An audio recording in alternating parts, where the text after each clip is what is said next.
सुदामा जी ब्राह्मण परिवार में जन्म लिए और जो एक ब्राह्मण की जीविका जैसे निर्वहन करनी चाहिए वैसे जी रहे, क्योंकि हमारे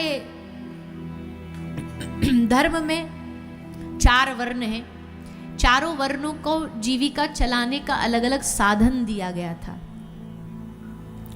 वो अलग बात है कि कलयुग के प्रभाव से अब सब कर्म विमुख हो गए, मतलब जिस वर्ण का जो है वो कर्म नहीं कर रहा है। जैसे बिजनेस है, धंधा करना है, युद्ध करना है, क्षत्रियों का काम है, आदि आदि सब बांटे गए थे।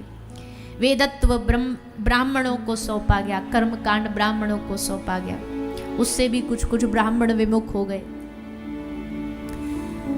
पर जो ब्राह्मण की नीति होती है जीविका की, वो नीति श्री सुदामा जी महाराज उसी से चलते थे। पिता ने जाते जाते ने कहा था, सुदामा जीवन में कुछ भी हो जाए किसी के सामने हाथ मत फैलाना। ब्राह्मण याचना कर सकता है, ब्राह्मण का अधिकार है दक्षिणा लेना, लेकिन 5 घर से भिक्षा लेना, उसके अलावा कभी 6वें घर पर जाके दरवाजा नहीं खटखटाना। सुदामा जी उसी नियम के साथ जीवन जीते थे। सुदामा जी की पत्नी माता सुशीला बड़ी धर्मनिष्ठ थी। जैसा नाम है सुशीला, वैसी सुशील थी।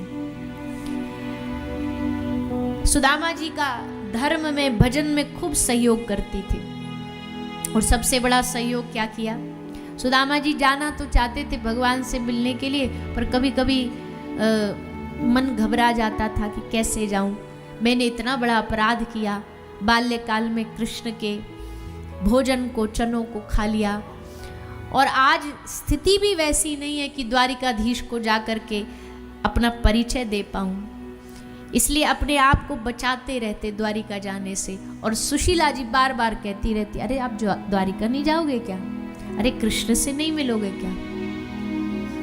भैया सच्चा संबंधी वही होता है जो आपको भगवान से जोड़े, जो भगवान की ओर लेके जाए। कोई भी घर परिवार का आदमी आपका असली रिश्तेदार तभी है जब वो आपको भगवान से जोड़ रहा हो। और अगर ऐसा संबंधी नहीं है, ऐसा रिश्तेदार नहीं है, ऐसा कोई है जो आपको भगवान से मिलन में बाधक बन रहा है, तो उसको त्याग देना चाहिए, ऐसी शास्त्र आज्ञा, मतलब दूरी बना लेनी चाहिए। बहुत कोई आपसे कह रहा है कि अरे क्या कथा वथा सुनते हो, क्या माला वाला करते हो, क्या ये चंदन लगा रखा है, ऐसे आदमी को प्रणाम करो और उससे दूर हो जाओ।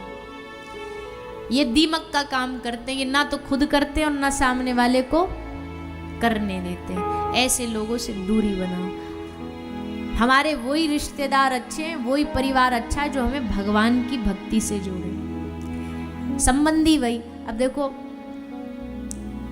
जिंदल परिवार ने कथा कराई, तो अब कथा में सब रिश्तेदारों को बुलाया, चाची आई होगी, बुआ आई होगी, मौसी आई होगी, दोस्त आए होंगे। अब अगर यही कहने लगे जी चलो हम कहीं कोई पार्टी मनाने चलते हैं, तो फिर सब वहां जाते, क्या मिलता वहां पे, कोई जीवन का कल्याण थोड़ी होता।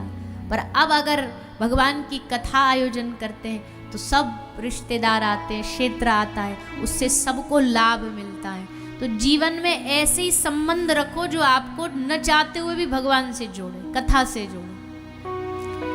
कैसे चुनाव करें रिश्तों का, बोले एक ही चुनाव है, मित्रों को भी चुनना है। आज के युवा जो हैं वो बड़े सारे दोस्ती उनको प्रिय होती है, मित्रता, तो खूब मित्र बनाओ। पर मित्रता में पहला गुण ये देखो कि आपको किसी क्लब ले जा रहे हैं, पार्टी में ले जा रहे हैं, या किसी सत्संग में लेकर के जा रहे हैं, किसी गौ माता की गौशाला में लेकर के जा रहे हैं। ऐसे मित्र, किसी को ब्याह के लिए लड़का लड़की चुनना है, वो भी बड़ा प्रश्न होता। बोल भैया क्या देखे, बोले प्रॉपर्टी तो तुम्हारे माता पिता ही देख लेंगे पहले, और कुल खानदान तो वो देख लेंगे, आपको क्या देखना है। बोले इसका मन, लड़का है तो लड़की को ये देखे क्या ये सत्संग सुनता है, सुनती है, क्या ये कथा सुनती है, क्या ये वृंदावन जाते, क्या ये ठाकुर जी का नाम लेते। अगर है तो बिना सोचे समझे फाइनल कर दो, हाँ ये बढ़िया ही होगा, अच्छा ही होगा। तो हर रिश्ते में यही देखना चाहिए, हर संबंध में यही देखना चाहिए। तो सुशीला जी भगवान की ओर प्रेरित करती है सुदामा जी को। एक दिन इतना कहा कि सुदामा जी को लगा कि अब तो जाना ही पड़ेगा द्वारिका, थोड़ा संकोच भी कर रहे थे, पर सुशीला जी ने समझा, अरे मित्र के यहाँ काय का संकोच। प्रेरणा हुई, सुदामा जी सुशीला के पास से थोड़ा चावल लेकर के पोटली में बांध करके द्वारिका की ओर जा रहे हैं, ठाकुर जी का स्मरण करते हुए, विश्वास लेकर के कि मुझे भगवान के दर्शन जरूर होंगे, मुझे भगवान की कृपा जरूर मिलेगी। ये सोचते हुए सुदामा जी चलते गए, द्वारिका पहुंचे। द्वारिका में पहुंच करके देखा भगवान का वैभव देख करके घबरा गए, लेकिन फिर हिम्मत करी, द्वारपालों से जाकर के कहा कि भैया जरा द्वारिकाधीश से निवेदन करो कि द्वार पर उनका मित्र आया है सुदामा। जैसे भगवान तक सूचना द्वारपालों ने पहुंचाई, सुनते ही अपनी वैभवता भूल करके श्री द्वारिकाधीश भगवान दौड़ पड़े अपने मित्र से मिलने। दौड़ते दौड़ते भागे भागे आए और आकर के सुदामा को अपने गले से लगा लिया।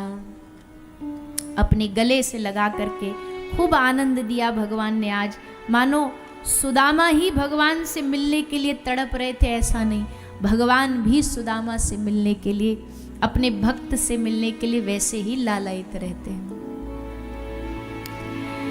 आज आए भगवान और आकर के सुदामा का खूब स्वागत किया।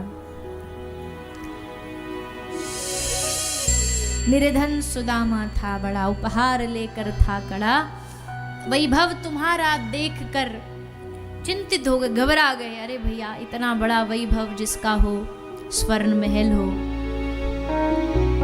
क्या अच्छा भी लगेगा उसको ये बताना कि हम तुम्हारे लिए क्या लाएं, चावल लाएं, तंदुल लाएं? हंसेंगे लोग। भैया उपहार भी तो